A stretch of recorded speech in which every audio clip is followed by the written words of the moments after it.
మందుకు విరుగుడుగా కరోనాకు విరుగుడుగా ఒక మందును కనిపెట్టి ఆ వ్యాక్సిన్ 1వ డోస్ అయితేనేమి 2వ డోస్ అయితేనేమి 3వ డోస్ అయితేనేమి ఉచితంగా కుటుంబానికి ప్రతి ఒక్క గ్రామంలో ప్రతి ఒక్క గడపకు ప్రతి ఒక్కరికి ఆయన సంక్షేమ రూపంలో ప్రతి ఒక్కరికి ఉచిత వ్యాక్సిన్ ఇచ్చినారో లేదన్నా ఒక్కసారి ఆలోచించండి.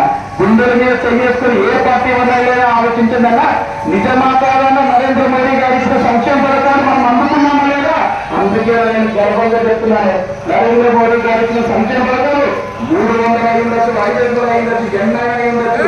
ఖచ్చితంగా ప్రతి ఒక్కరూ నరేంద్ర మోడీ గారి ఇచ్చినటువంటి సంక్షేమ పథకాలు మీరు అందుకున్నారని చెప్పేసి ఈ కాషాయపు కండువ భారతీయ జనతా పార్టీ కండువ కమలం కుట్టినటువంటి కండువ రెప్పరెప్పలాడేటటువంటి ఈ కండువ నా గుండెల మీద వస్తుంది. నేను ధైర్యంగా చెప్తున్నానన్నా నరేంద్ర మోడీ గారు ఇచ్చిన సంక్షేమ పథకాలు మనకు అందున్నాయని చెప్పేసి. ఇది ఒక్కటే కాదన్నా, మనము కరోనా సమయంలో లాక్డౌన్ వల్ల పనులు చేసుకోకుండా ఇబ్బందులు పడుతూ ఉండి మనకు తినడానికి తిండి లేక మన పిల్లలు తక్కువగా పడుకుంటున్నారనే ఉద్దేశంతో నరేంద్ర మోడీ రాగానే ప్రతి ఒక్కరికి 5 కేజీల ఉచిత బియ్యం రేషన్ ఇచ్చినారా లేదా ఒక్కసారి ఆలోచించండి అన్న. నరేంద్ర మోడీ గారు 5 కేజీల బియ్యం ఇస్తున్నారా లేదన్నా? ఇప్పుడు ప్రతి ఒక్కరికి ఉన్నటువంటి తెల్ల రేషన్ కార్డు వాళ్ళందరూ 5 కేజీల బియ్యం తీసుకుంటుంటారు కదన్నా ఉచితంగా. అది ఇస్తున్నది ఎవరంటే కనుక మన నరేంద్ర మోడీ గారన్నా. అదొక్కటే కాదన్నా, అంత్యోదయ కార్డు ద్వారా ఎవరికైనా అంత్యోదయ కార్డు ఉంటే కనుక వాళ్లకు కూడా 35 కేజీల బియ్యం వరకు ఉచితంగా ఇస్తున్నటువంటి వ్యక్తి మన నరేంద్ర మోడీ గారన్నా. కాకపోతే దురదృష్టం ఏమిటంటే నరేంద్ర మోడీ గారు 5 కేజీల రేషన్ ఇస్తున్నారు.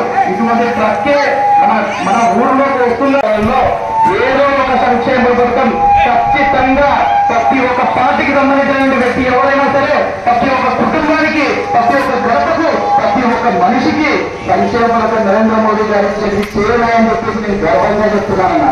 మీకు ఇంకా భయపడవచ్చు లేదప్ప, నాకు తెలిసినంత వరకు నరేంద్ర మోడీ గారు ఇచ్చిన సంక్షేమ పథకాలు నాకు ఏది అందలేదప్ప ఇప్పటి వరకు. నువ్వు ఏం మాట్లాడుతున్నావు? 300 సంక్షేమ పథకాలు ఇప్పటి వరకు నరేంద్ర మోడీ ఇచ్చేది ఒక్కటి కూడా అందుకోలేదప్ప అని చెప్పేసి మీరు అనుకుంటారన్నా. నేను ఇప్పటికీ కూడా ఇంకా గర్వంగా ఇంకా చెప్తానన్నా, నరేంద్ర మోడీ గారి ఇచ్చే సంక్షేమ పథకాలు మనకు అందినాయి. ఏ విధంగా ఒకసారి చెప్పి ఆలోచించండి అన్న.